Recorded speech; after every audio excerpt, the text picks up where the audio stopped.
ina ninyong lahat. Lisa Marcos, naalala mo?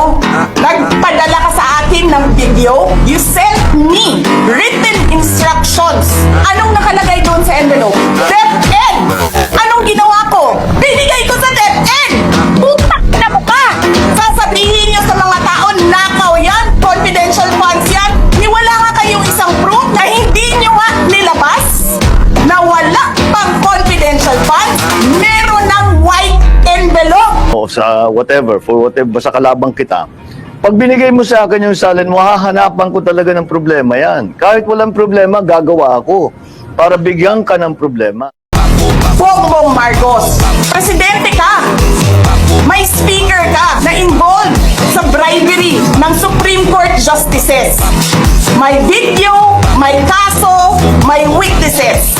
Hindi mo tinanggal yung speaker mo. Ombudsman, I say this with full respect. If your office truly believes in justice, then follow the sworn statements, follow the records, and follow the evidence all the way.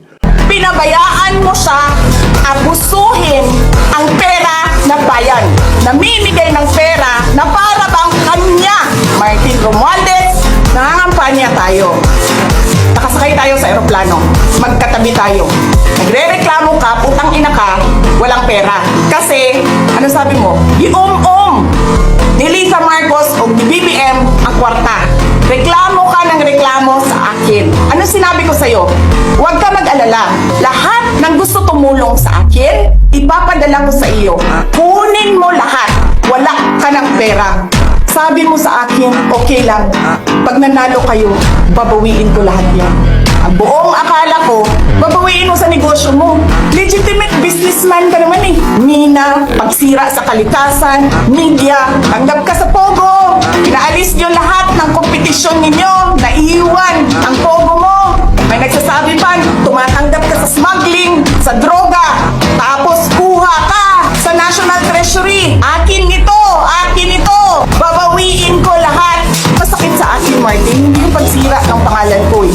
Ang masakit sa akin, maalis mo man ako sa presidential race, hindi pa rin ikaw ang presidente. King ina mo. Walang buboto sa'yo. Please lang. Wala. Hindi ka nga dumadaan ng contest eh. Kasi wala kang kalaban sa Tacloban. There is nothing in you except money. Yan lang. Martin, harapin mo yung katotohanan.